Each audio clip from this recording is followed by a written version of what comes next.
Olá, muito boa noite a você. Eu sou Adalberto Piotto e seja bem-vindo ao Cenário Econômico pela TV Brasil, com emissoras públicas de todo o país, diretamente dos estúdios da B3, no centro da cidade de São Paulo. A voz um pouco anasalada, é um pouco do ar seco em São Paulo. Vamos aos destaques do cenário econômico de hoje. Nós temos, depois de tensões e tensões eleitorais, diga-se de passagem, houve muito alto e baixo hoje aqui no Ibovespa, mas a Bolsa terminou em alta e o dólar com uma leve queda no dia de hoje, ou seja, diferentemente de ontem. O petróleo se mantém acima dos $80, isto aqui também chama atenção. Ontem já tinha passado a casa dos 80, mas hoje chegou a $82 e agora há pouco recuou para em torno de $80. Aumenta o faturamento do setor de máquinas no país. Os dados foram divulgados hoje pela BIMAC. Mais gente está pagando a conta e esse detalhe é extremamente importante. É uma pesquisa do SPC Brasil e da Confederação Nacional dos Dirigentes Lojistas. Isso quer dizer que mais gente, aumentou o número de pessoas agora em agosto que conseguiu sair da lista de CPFs negativados. Gente que saiu da inadimplência. Isso, obviamente, é uma notícia positiva, muito positiva. E no estúdio a gente vai falar sobre o setor de nozes e castanhas que tem crescido no país. O potencial brasileiro é gigantesco, como também o consumo tem aumentado. Tudo isso no cenário econômico que já está no ar.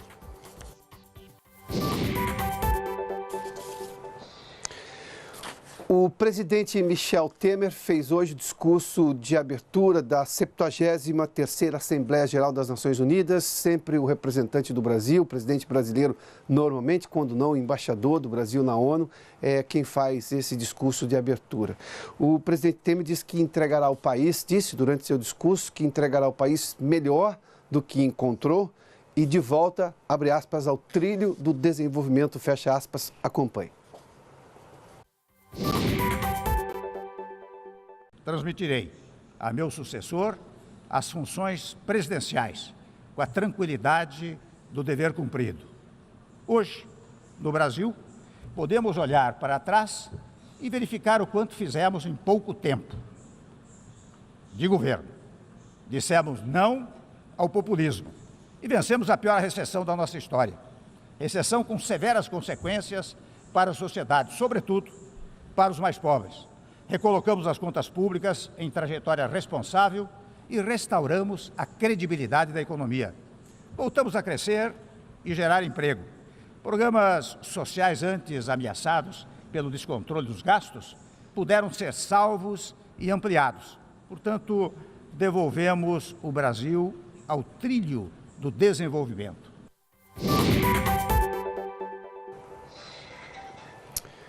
Ontem o presidente Michel Temer fez menção a um outro aspecto, aliás, que a gente vai falar daqui a pouquinho, porque a ata do Copom foi divulgada hoje, a ata do Comitê de Política Monetária, que decidiu na semana passada em manter os juros em 6,5% ao ano, e a ata do Copom justamente para explicar o porquê da decisão do Banco Central, dos técnicos do Comitê de Política Monetária. Ontem o presidente fez menção de que deve buscar o Congresso novamente no final ou do primeiro turno ou do segundo turno, assim que houver uma definição nessa decisão eleitoral, nessa eleição que nós teremos, nessa decisão eleitoral, nesse momento eleitoral, nesse momento de eleição que temos agora no mês de outubro, para retomar a possibilidade de discutir novamente a reforma da Previdência, que deveria ter acontecido lá no ano passado. Provavelmente as discussões começando ainda no primeiro semestre do ano passado. Isso poderia ocorrer com duas condições. Primeiro, que houvesse absoluta vontade dos agentes políticos, ou seja, do Congresso e do novo presidente, que obviamente já vai estar formando ali a sua base a partir do ano que vem, mas começa a formar porque vai precisar de base, senão ninguém negocia e não governa no país. E o outro aspecto, óbvio, o governo brasileiro tem que encerrar a intervenção federal na segurança do Estado do Rio de Janeiro, porque a Constituição brasileira proíbe reformas constitucionais e da Previdência é uma reforma constitucional se houver intervenção em algum estado do país, ou seja, uma intervenção federal. Aliás, sobre exatamente a necessidade das reformas, isso foi novamente citado hoje no comitê, na ata do Comitê de Política Monetária. Vamos dar uma olhadinha aqui, por gentileza? Temos a tela. Na ata do Copom, resumindo, evidentemente, os técnicos disseram que há riscos maiores para países emergentes. Conforme a gente viu recentemente, o Brasil é uma economia emergente e esse risco pode, obviamente, interferir na decisão do Copom numa próxima reunião. O ambiente requer ainda política estimulativa, política monetária estimulativa, isso quer dizer juros baixos, portanto o Copom manteve pela quinta, ou seja, já a quinta reunião que tem 6,5%, mas é a quarta seguida em que a decisão é em manter em 6,5% e que é o risco maior se a inflação subir, evidentemente, de ter que mexer nos juros, porque isso está muito claro na ata do Comitê de Política Monetária, que o Banco Central disse que se os juros, se por acaso a inflação sair do controle, vai aumentar os juros, que é uma ferramenta que o Copom considera válida e absolutamente efetiva na posição, no entendimento do Comitê de Política Monetária do Banco Central. Portanto, para tentar resumir exatamente essa ata do Copom, é justamente isso. Não fala que vai aumentar a taxa de juros, nem diz que vai reduzir. Diz que vai fazer isso reunião a reunião, ou seja, nesta reunião não há nenhuma decisão em manter os juros, como também nem manter, nem subir, nem, portanto, cortar. Ou seja, toda decisão agora o Banco Central diz que vai tomar em cada reunião. Porque normalmente lá atrás, só para explicar isso rapidamente, tinha sempre um viés de alta, viés de baixa, ou seja, o Banco Central sinalizava que na próxima reunião poderia subir ou poderia baixar. Ele dava um entendimento, um pré-entendimento. Agora não, o Banco Central deixa isso claro que vai tomar essa decisão na próxima reunião.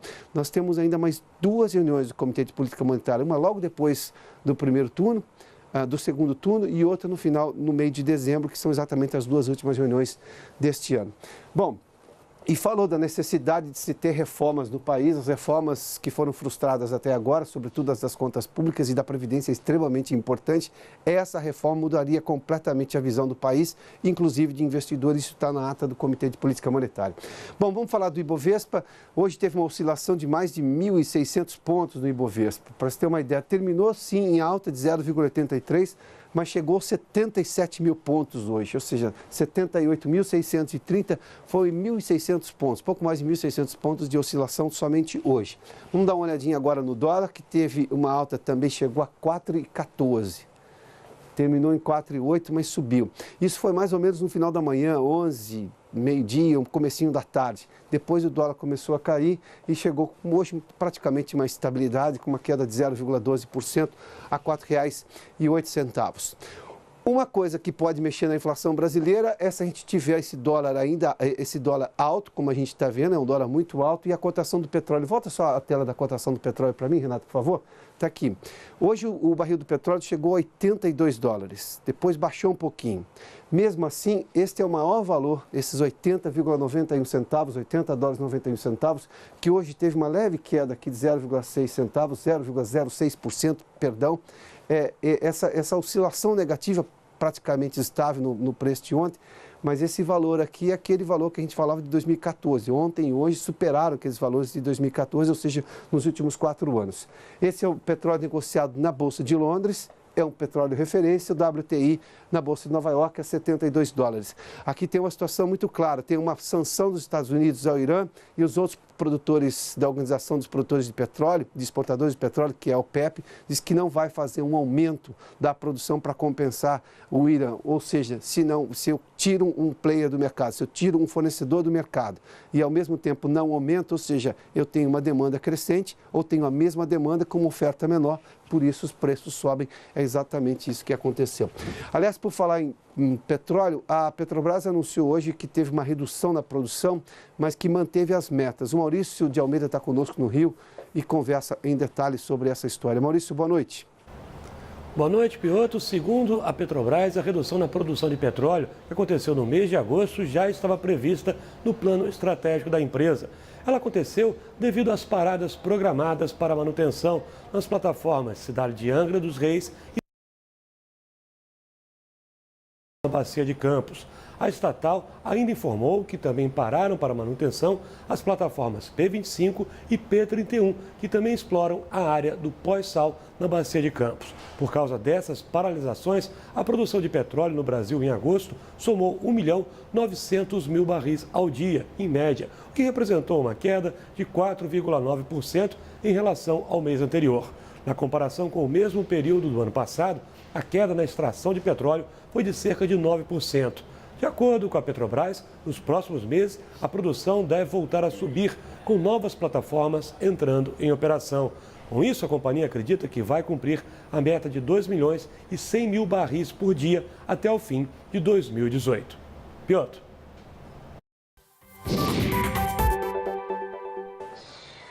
Obrigado, Maurício. E o faturamento da indústria de máquinas subiu. A notícia, obviamente, é positiva, mas a Vanessa Casalino, aqui em São Paulo, traz detalhes e nos conta melhor essa história. Vanessa, boa noite. Oi, Piotr. Boa noite para você, boa noite a todos. As exportações puxaram a receita líquida do setor de máquinas e equipamentos em agosto. No mês passado, o crescimento foi de 6,4% em relação a julho de 2018 e de quase 12% na comparação com o mesmo mês de 2017. No acumulado de janeiro a agosto, a expansão é de quase 6%. Já as vendas aumentaram em 12% em relação a agosto do ano passado e totalizaram 7 bilhões 300 milhões de reais. Mas ainda estão 36% abaixo do valor anterior à crise, quando a receita média era de 11 bilhões de reais. As exportações tiveram forte alta, 68,5% ante julho e 41,6% na comparação com agosto do ano passado. Nos 8 primeiros meses do ano, aumento de 18%. Os principais destinos das exportações foram a América Latina, puxada pela Argentina, Estados Unidos e Europa. Já no desempenho anual, os Estados Unidos continuam sendo os nossos maiores compradores. No sentido inverso, as importações tiveram queda em agosto em relação a julho, mas crescimento na comparação anual e também no acumulado do ano. Reflexo das encomendas feitas no fim do ano passado e início de 2018, quando havia a crença de uma recuperação mais rápida da economia. Por aqui, no mercado interno, houve queda nos investimentos em máquinas e equipamentos, reflexo do ritmo lento da recuperação da economia.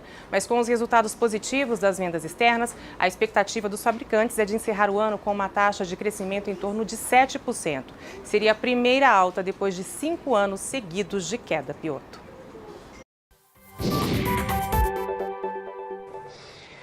Impressionante que o número é extremamente positivo, mas frustra por outro aspecto, ou seja, sem grandes expectativas em relação ao mercado local, não tem havido investimento novo no setor de máquinas, ou seja, é o que se chama de formação bruta de capital fixo. O nome gigante aí dos economistas é, na verdade, investimento. Investimento em máquinas justamente para produzir outros equipamentos. É o que a gente não está vendo em relação a exatamente esse aspecto, porque tem faltado expectativa positiva. E o cenário eleitoral tornou ainda as coisas mais turbulentas. Bom, vamos falar de uma outra notícia que essa sim é muito positiva e é claramente positiva porque aumentou o número de pessoas que conseguiram sair da condição de CPF negativado, ou seja, da lista ruim do CPF, porque mais gente conseguiu pagar as dívidas, saiu da inadimplência. Esses dados foram divulgados hoje pela Confederação Nacional dos Dirigentes Lojistas e o SPC Brasil. Em agosto, o aumento foi de quase 5%, 4,93 pessoas de consumidores que estavam negativados, que saíram da lista da inadimplência, ou seja, recuperaram seu CPF e nessa condição podem voltar a comprar a prazo. Voltam a ser consumidores com condição de se endividar. De novo, fazer dívida não é problema, o problema é não conseguir pagar, porque endividamento todo mundo vai ter um dia. Bom, essa aqui é a maior alta desde setembro de 2013, ou seja, o que demonstra claramente o quanto esse número é importante, ou seja, de lá para cá a gente não tinha tido um agosto tão positivo em relação a pessoas que saíram da lista da inadimplência.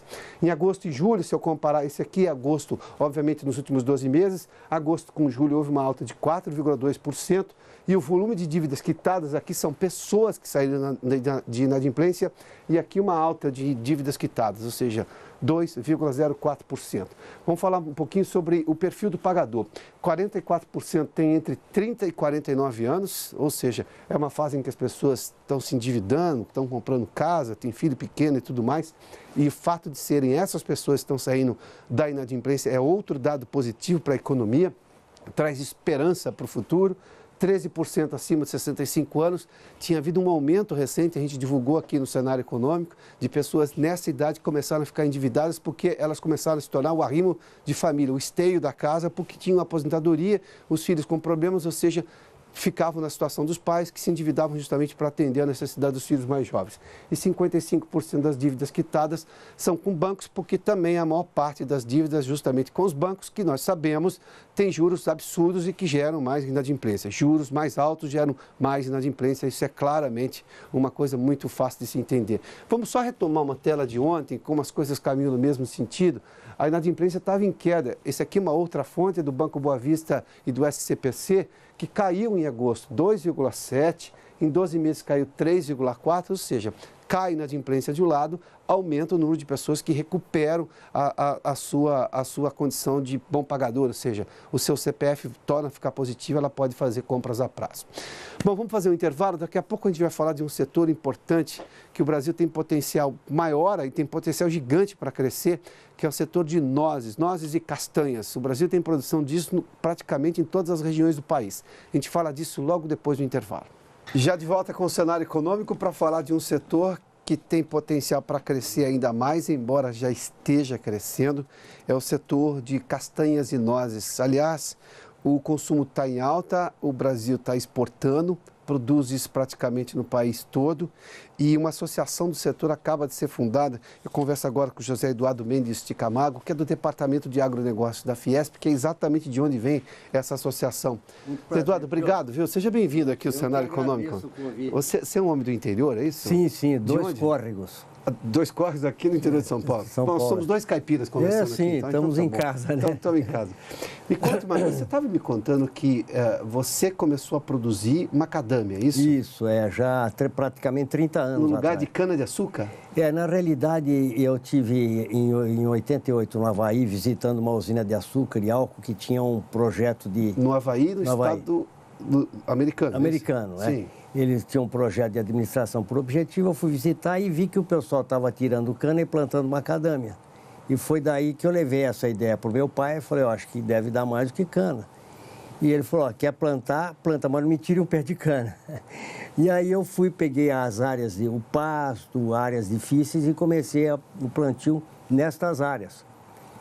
E de lá para cá a gente veio crescendo, criamos uma associação, trouxemos técnicos do Havaí, da Austrália, da África do Sul, para trazer o seu know-how, porque eles estão na frente da gente em termos de produção, de volume de produção, pesquisa.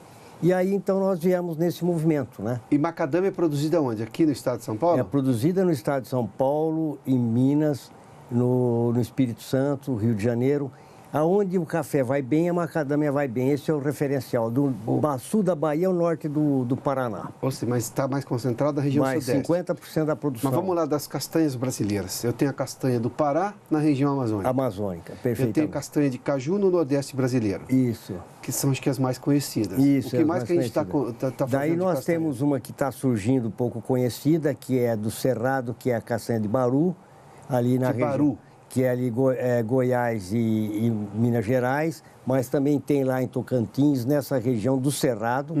E ela está, quer dizer, no momento extrativista, como é a castanha do Pará, do Brasil, e um pouco também a castanha de caju, né? E na região sul do país, o que? Na região, no Rio Grande do Sul, é a noz pecan, que vem crescendo, ela vem crescendo bastante.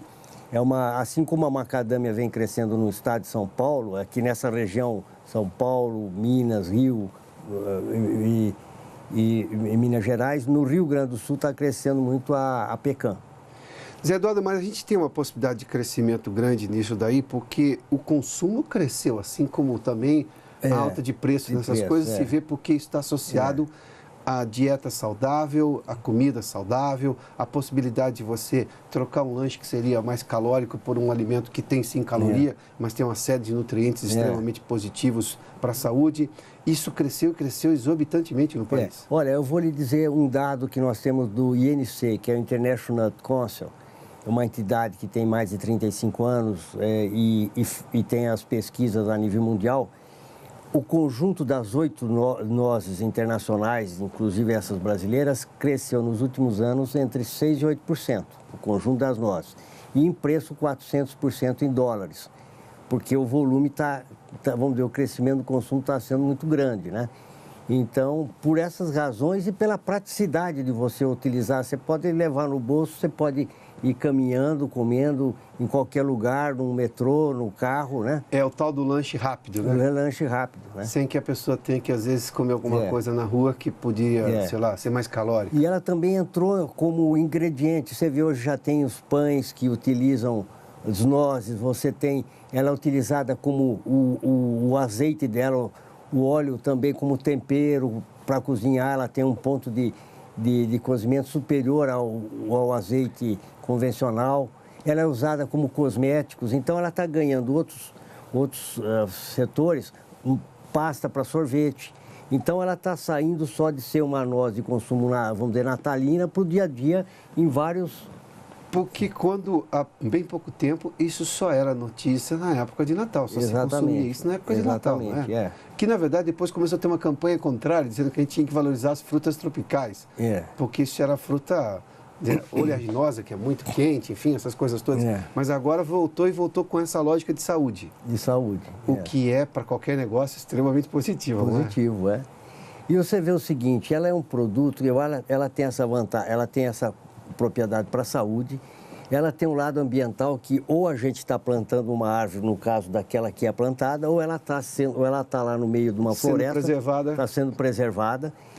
E além do mais, quer dizer, ela tem esse lado de ser uma diversificação da pauta do agronegócio brasileiro, né? E qual é o potencial econômico disso? Porque o Brasil está, se comparado a outros países, as castanhas que eu conhecia eram do Pará e de caju. Essas sempre foram fortes. Você me citou agora o baru, no que está surgindo. A macadâmia, que é na região sudeste, que você, inclusive, é agricultor disso, e também a noz pecana na região sul do país. Qual é o potencial do Brasil em relação tanto para consumo interno quanto para exportação? Olha, o potencial de crescimento é muito grande, é de a gente manter esse patamar internacional e até mais, porque o que a gente vê, por exemplo, eu faço um paralelo com o Chile. O Chile, vamos dizer, em 2005, o Chile exportava 94 milhões de dólares de nozes e castanhas. Em 2017, eles foram para 586 milhões de dólares, praticamente multiplicaram por 6 vezes. O Brasil, naquele ano, exportava 229 milhões. Se tivesse crescido no ritmo que cresceu o Chile, estaria com 1.340 milhões de dólares. E nós seríamos o 15º produto de exportação do Brasil. Nós poderíamos, quer dizer, o Brasil estacionou, até caiu um pouco, porque houve uma queda um pouco na produção da castanha de caju e do Pará, perdendo, vamos dizer, o protagonismo, e crescendo aqui no sul a pecan, a macadâmia e a baru, né? Então, eu acho que nós temos que crescer. A ideia da gente é trabalhar, trazer o pessoal da pesquisa para trabalhar novas variedades, defensivos naturais, crédito, incentivo, para que a gente aumente a produção também, porque esse mercado é um mercado que só tende a crescer, né? Por todos esses fatores. A gente importa o quê? Nós que a gente... A gente importa o pistache, que é eminentemente uma noz do Irã, e hoje também tem na Califórnia, dos iranianos que migraram depois do problema do chá, que saiu, né? Nós temos também... Nos anos 70 ainda, anos 70, não é isso? Exatamente, foi então nesse período que começou, e hoje tanto a Califórnia como o Irã produzem mais ou menos o mesmo volume. Tem amêndoas, que é uma noz eminentemente americana ali da Califórnia, que ela é importada. Tem avelã, que é uma noz do Mediterrâneo, mas sobretudo produzido lá na Turquia. Essas nozes vêm para o Brasil, né? Então, são nozes que também... Mas a gente consegue fazer frente com tudo que a gente tem de novidade aqui agora, é isso? Sem dúvida, eu acho que nós temos um potencial muito grande para se trabalhar.